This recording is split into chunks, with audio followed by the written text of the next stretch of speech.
Hello YouTube! It is Sunday morning and I didn't feel like doing my hair and getting dressed, so you are getting Hello Kitty footy pajamas and cat ears. This is my wrap-up video for the month of January. I actually read a lot of books this month, which I'm very excited about. I think I ended up reading 1, 2, 3, 4, 5. I read 8 books this month, which was amazing. It's been kind of a busy month for me because things are really hectic at my job, but at the very beginning of the month I actually was sick for a couple of days, and I was the kind of sick where I was still able to read books, which is my favorite kind of sick to get if I have to get sick. So for 4 days, I read a book a day, which was really awesome. So the very first book that I read in 2016 was Phoebe and Her Unicorn by Dana Simpson, which is actually a Washington State Book Award winner. So this is a little graphic novel series, and I believe it's a webcomic series online, potentially, because the book isn't like a full cohesive story with like a through line all the way throughout. It's sort of like a bunch of little short stories that kind of add up to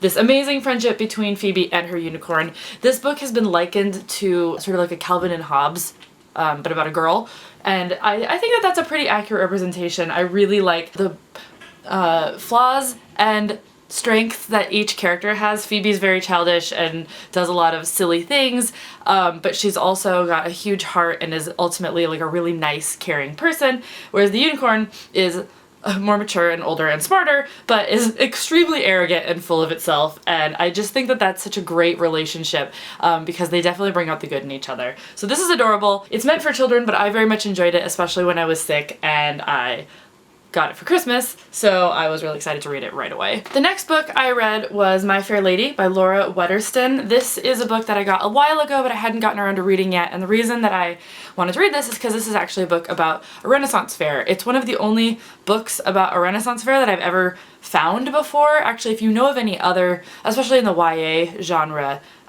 please let me know, because I would love to read more, because the book that I'm writing right now is actually about a Renaissance fair, and so I wanted to see sort of what else was out there, and I thought that this was pretty good. It's a little more sort of fluffy contemporary than I would normally read. Some of the relationship stuff was a little bit predictable, but ultimately I thought it was a pretty good, accurate representation of a Renaissance fair, especially because I got the sense at the end of the book that the author hasn't frequented Renaissance fairs a lot. I think that she sort of started going to them to research this book. She did a pretty good job, so I was happy with this book, but I'm also happy to know that mine is quite different. The next book I read was The Distance from Me to You by Marina Gessner. This is actually a book that was sent to me by Penguin. I didn't really know anything about it, and again, it was more contemporary than I've been in the mood for lately, but I ended up reading it because when I was sick, kind of all I wanted to read was contemporary, which was sort of out of the norm for me. But this book was amazing. This is a book about a girl named McKenna who, after graduating, decides that she's going to spend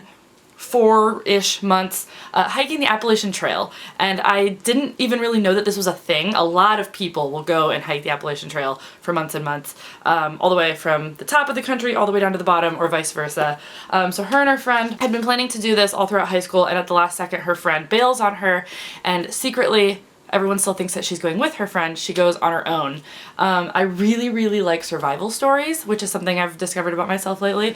So I really enjoyed this. It was intriguing, it was suspenseful, I never knew if she was going to be okay. I really enjoyed the main character, and she meets a lot of great people along the way, and ultimately it was just a really interesting book about something that I knew nothing about. So I had a great time reading it. Next I read Popular by Maya Van Wegenen. This is also from Penguin. I actually picked this up at VidCon a couple of years ago because they had a Penguin Chill Lounge where if you got there early enough each day, you could just grab a book, which was amazing. So this has been on my shelf forever, and again, I wanted something light and fluffy, and so I picked this up. I didn't realize that it was a memoir, actually. Popular, a memoir. Didn't read that. And the reason I was drawn to this is that it was written by someone who is I think she was like 15 when she wrote this, and it's about this girl who finds this guide to being popular, but it was written in like the 50s, and so she decides that her goal, because she's kind of like a nerdy outcast who's moved around a lot and she doesn't have a lot of friends, her goal is to follow the things in this book to see if it still works, if it's still relevant in modern times. And it has all sorts of pictures of the actual author, and just the story of her journey of finding out what true popularity is was just so heartwarming, and she's just like a very delightful person, and I really enjoyed reading this. I don't normally read memoirs, but I really highly recommend this one. The next thing I read to round out my sick time was this illustrated edition of Harry Potter and the Sorcerer's Stone. I had been making my way through it slowly, but I finally just powered through the second half of it while I was sick, and I love the illustrations, and it was just so nice to revisit Harry Potter, especially when you're not feeling well. It just feels right. The next book that I read was The Storied Life of A.J. Vickery by Gabrielle Zevin. I actually listened to the audiobook of this one, but I own the hard copy as well, and I was so surprised by how much I loved this book. I mean, in general, I like books about booksellers and book lovers and libraries and bookstores and things like that. And this was also a New York Times bestseller, which I just realized now. But this book was delightful. I loved it. It is a book that actually spans a very long period of time, sort of chronicling the life of this bookseller who lives out on Alice Island, which is this like tiny little remote sort of vacation destination spot. And this baby is left in his bookstore one night, and he goes and finds her and is like, what the hell do I do with this baby? And then he decides to keep her and raise her. And it's a story of their lives and the things that happen to them. And I just loved it. I can't really even explain what it is about this book. Everything is interconnected in this beautiful way. Everything's tied together. The characters are all wonderful. There wasn't a single character in this book that I didn't love, or at least love to hate, and I can't recommend this book enough. It's already my favorite book I've read in 2016. Alright, these two books I'm not quite finished with yet, but I'm gonna finish them up in the next couple of days, so I figured I'd put them in my January wrap-up. The first one is Starflight by Melissa Landers.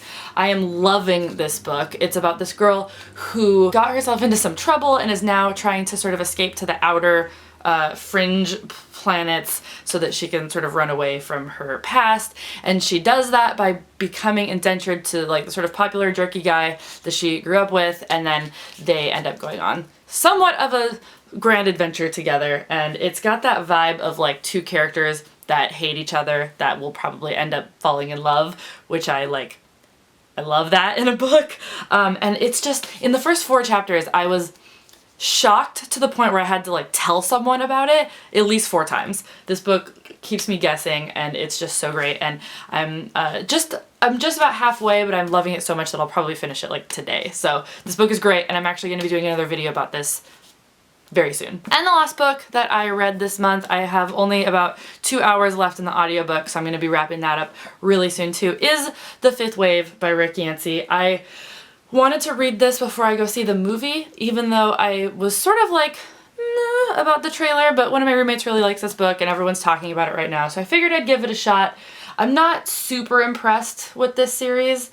It didn't really have anything that blew me away. There weren't really like big, especially reading it at the same time as Starflight. Like this book, I'm never predicting what's gonna happen. In this book, I'm like, oh yeah, okay, yeah, oh that's clever, but I kind of saw that coming. So I thought this was pretty good, but I thought in terms of like YA dystopian teen save the world stuff, it was like, you know, kind of just another one. So that's it. I read a lot of books this month, and I'm feeling awesome about that, and I am looking forward to reading so many more in February. Hopefully. I have a lot of books on my shelves that I need to read because I've been buying a lot of books lately, even though I shouldn't. So yeah, let me know if you've read any of these books. Let me know if you have any other recommendations for either survival stories, because I love them, or books set at Ren fairs. If you've ever read one, please let me know. I would love to read all of the ones that exist out there. And yeah, let me know what you're reading right now, and I'll be back soon with another video. Thank you guys for watching. I'll see you next time.